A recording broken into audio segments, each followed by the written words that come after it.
All right, we are now joined by Southeastern Louisiana volleyball middle hitter Crispin Adams, who's getting ready to graduate. So busy person. Crispin, thank you so much for joining us today. Yeah, no problem. This sounded like fun. Well, hopefully it is. I hope that your expectations remain the same. All right, so first off, I mean, just getting ready to go to Minnesota, that's got to be surreal just throughout your volleyball career, from growing up and, you know, having such an interest in the sport to play it collegiately. And now you get to go play in the NCAA tournament. It's got to be crazy. Yes, it is. I mean, it's what everybody has always dreamed of, all of us on the team, like just an amazing experience, and we're all just excited to get to go. Now, have you been to Minnesota before for anything? No, never. What is the craziest atmosphere that you've played in so far? For college or just like Just here? in general. Let's just go all of the above. I think Las Vegas was really fun, if I'm being When honest. when was that? I did that in high school. Wow, okay.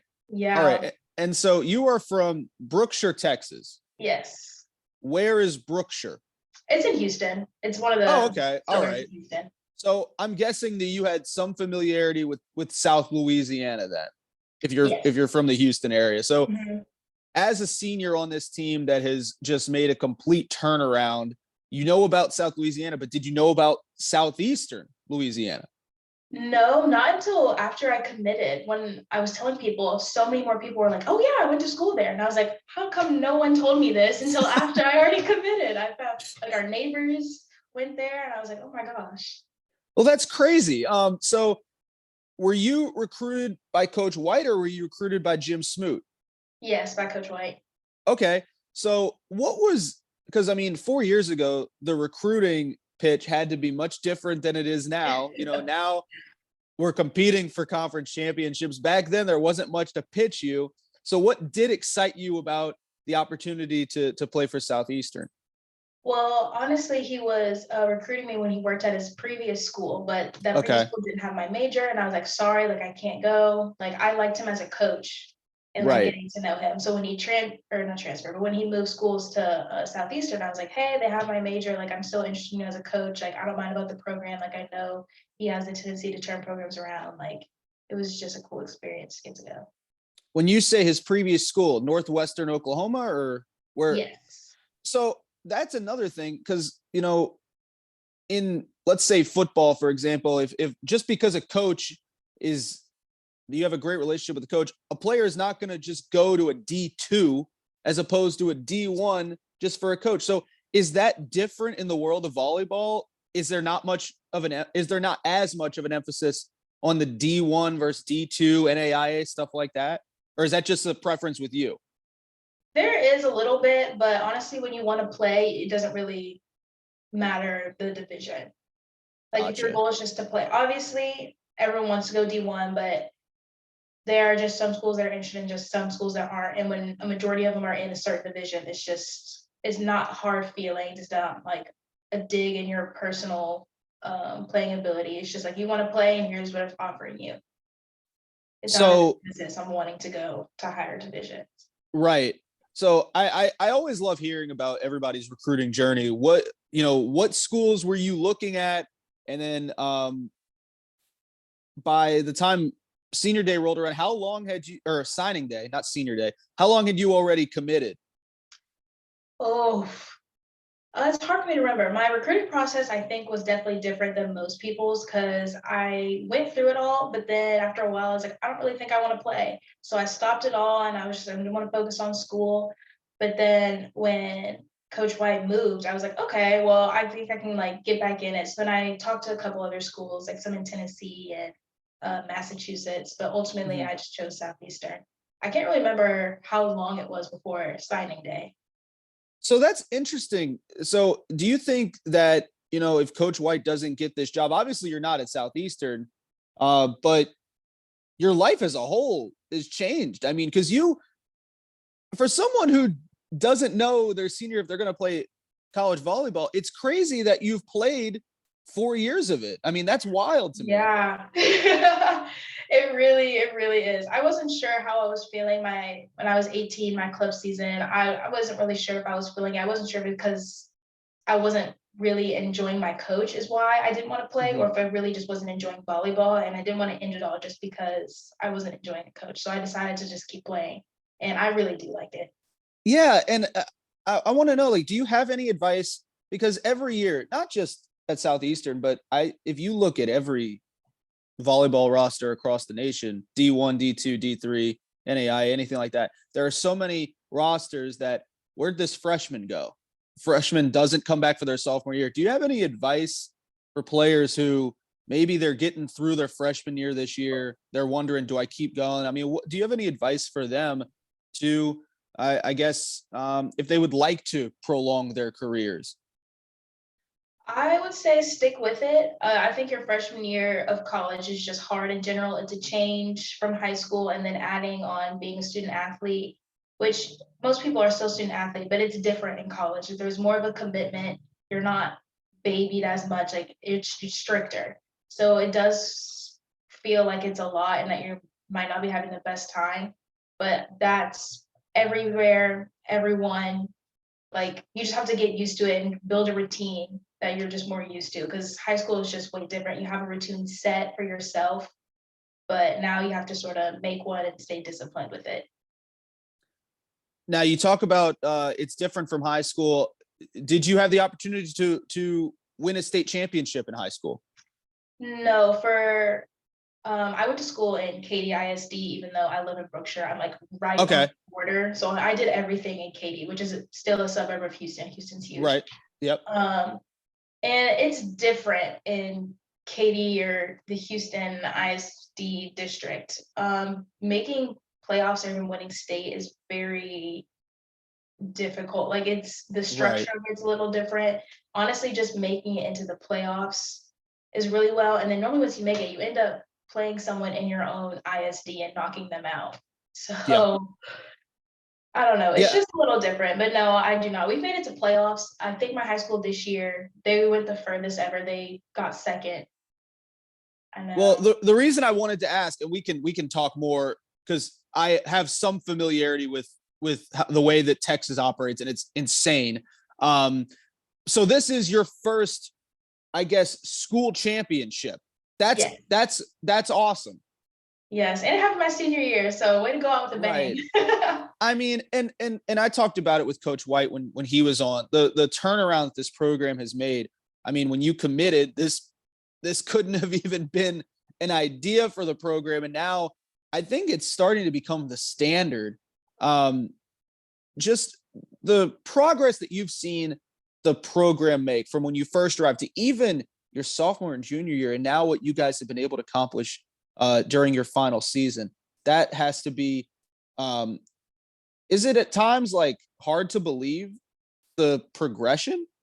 Sometimes when I look back, I'm like, wow, I can't believe from where I started to where I am now. Like the difference is crazy. But also looking back, you can see the amount of hard work everybody's put in and just knowing that it's all paid off to this is just amazing. Yeah, and then you're talking about Texas is just crazy. I work in Shreveport, and so we cover over in East Texas. It's 64 teams, and they're not seeded 1 through 64. You kind of have to make it through your region first. You got to make it through your district, your area.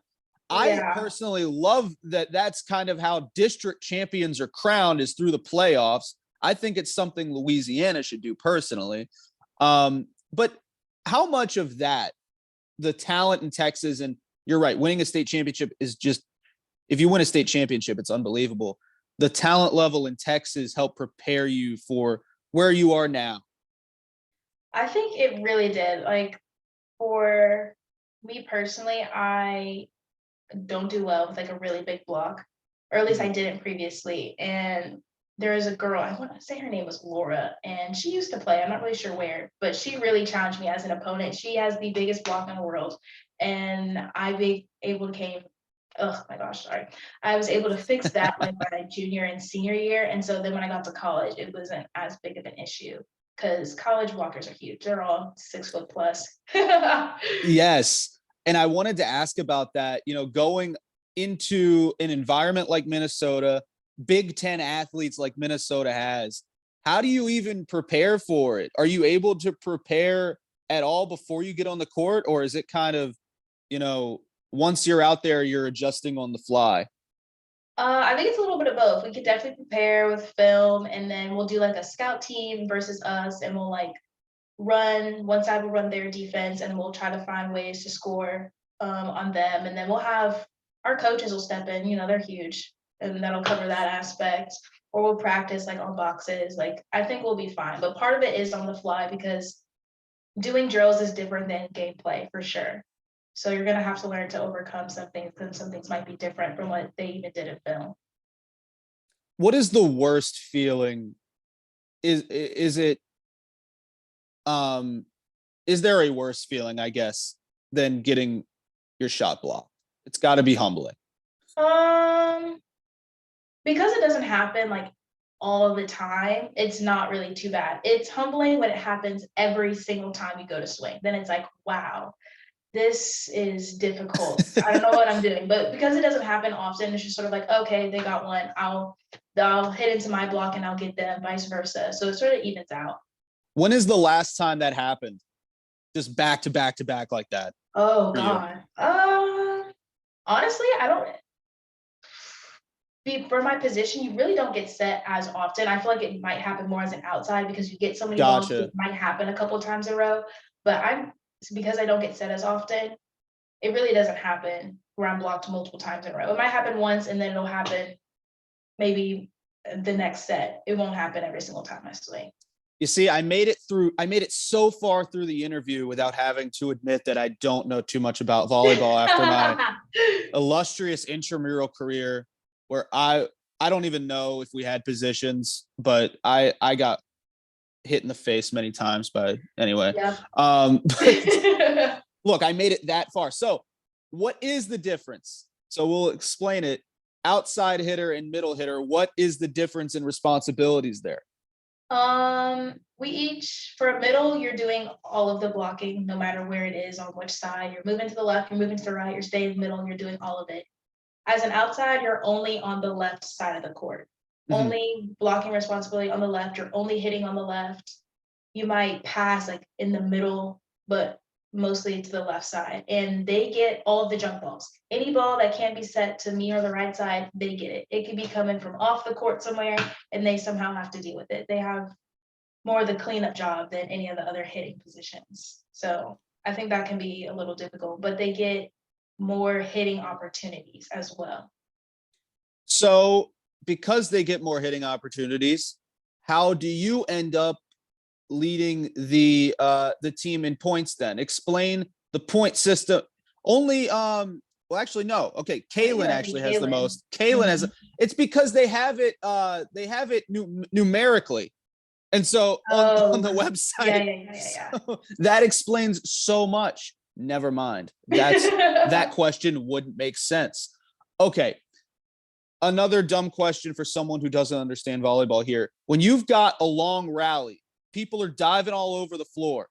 Are you thinking in the middle of it, we need to win this point or else all this is going to waste? Not really. I think sometimes when you pressure yourself to get the kill now or to win the point, you end up making the error. It's just sort of not really keep the ball going, but when it comes back, keep it going and focus on making good contact. Just focus on the basics, and eventually the kill will come. And don't try to force anything. So if it's not a good opportunity, you'll make the mistake. But when it's there, you have to go for it. And then continuing, I guess it's just whenever you get to interview someone who is so good at a sport that you were awful at, it's cool to find out how people are good at it. How is no one serving the ball off the side of their hand at the college level? Everyone is good at serving. Like, is it just muscle memory for you guys? Yeah, for the most part. You do it so often. We do it every single day in practice. Like, we dedicate like 10 minutes at the beginning of practice just serving, and then some drills require me to serve for another 20 minutes. So I'm doing like 30 minutes of just serving almost every day. So you're going to end up being really good at it. I mean, I think that's like the crazy part is like, even when I was a student and we're like, okay, let's try to get us a service error, right? It doesn't happen. So Yeah. that kind of parlays into the home court advantage. You're going into a hostile environment like Minnesota, but do you feel that that's more of an advantage for them as opposed to a disadvantage for you guys? I'm sorry, you froze for a second. I didn't hear the question. That's okay. It gives me a second chance to ask it. So here we go. You're going into a hostile environment in Minnesota, but do you feel like that's more of an advantage to them as opposed to a disadvantage to you guys or the visiting team? Because the crowd can kind of give them some energy, but it's not really going to mess with what you guys are doing. Exactly. I don't think it gives us a disadvantage, but I think there's always an advantage while being at home and having your fans supporting you. Like it just gives extra energy, to be honest. But at the same time, everybody's been the away team. Everybody knows that this is just something that happens and that you can work through it. And you have to just realize to control the energy on your side of the court. You can't really change what they're doing or what the fans are doing. Just focus in on what you can control. And that's our energy, our effort, and like the way we treat our teammates. And Crispin, you know, maybe your final volleyball game. I'm sorry to lower the mood here, to ruin it for you, but has that gone through your mind yet, that this might be it? Did the Southland tournament kind of help with that you were already kind of facing it? What are the emotions like now that it's really winding down for you? I think I was injured right before our conference tournament, and I thought our game against Northwestern was my last game. And so I was like, okay, well, that sort of helped put some in perspective. But honestly, because of that, it did sort of help. Like, even though it might be my last game, I don't think volleyball is completely out of my life. Like, I still have friends that I play. I've always coached volleyball, so I'll probably do that when I go back home. Like, it doesn't feel like it ever really ends. Exactly. And I think I think it's one of those sports where if you are around it in some capacity, I wasn't really around it until I graduated. I followed Southeastern, but I didn't really follow the high school stuff in Louisiana, and I got an opportunity to. And it's a family, and it's something that you stick around for so long. What is it about volleyball that makes it such a communal sport? Because it feels like everyone that plays it wants to help everyone out, and everybody wants to grow it. What sets it apart from basketball, football, and even other Olympic sports? We don't see it in golf. What is it about volleyball? Well, I think it's because it really is a team sport. One thing can't happen without relying on your other teammates. And because of that, you sort of become a family, and your family sort of grows with each team you make and the parents that are involved and your coaches. And even though they may not be in your lives anymore, you'll still keep in touch. Like my high school coach, I still talk to her. Like I think I was driving her kid to practice when I was home for summer. So like even though like you may not be a part of the team, like the communication that y'all have or the link that y'all have, the relationship like never really dies no matter where you go. So I feel like that really helps.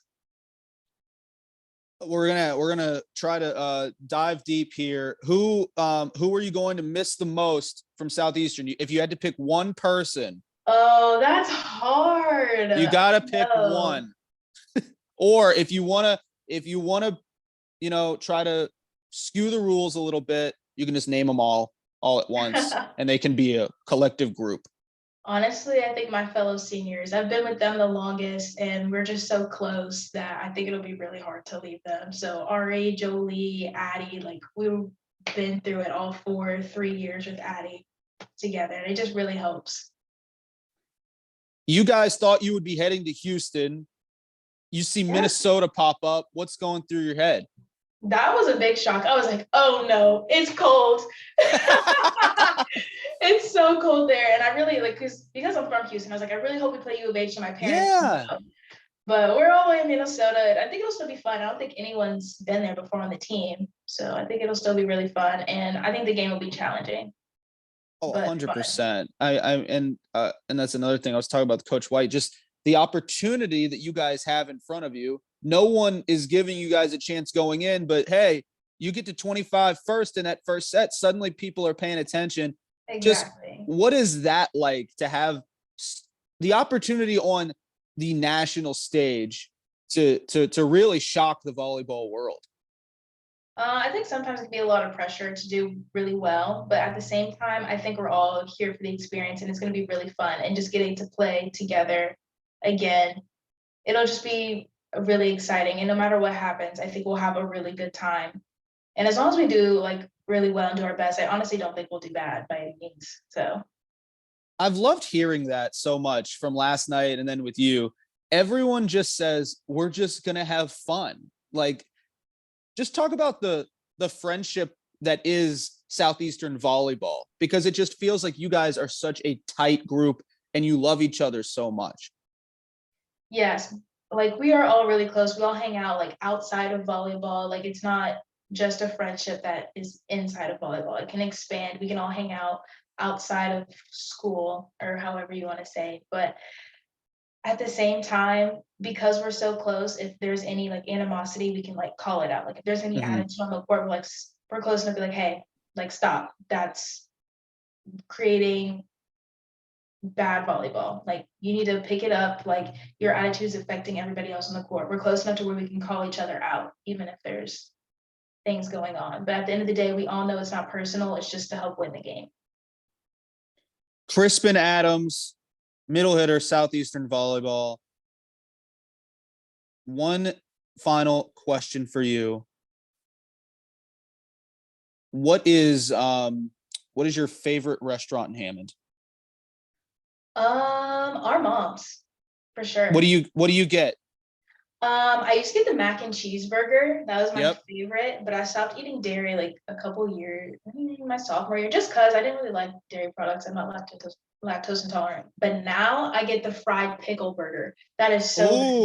Oh, okay. All right. I'm still on the mac and cheeseburger whenever I get down there, Mhm. but fried pickle burger, I might have to check it out. Crispin Adams, Southeastern volleyball. They take on Minnesota on Friday, round one of the NCAA volleyball tournament. Crispin, thank you so much. Yes, thank you for having me. This was fun.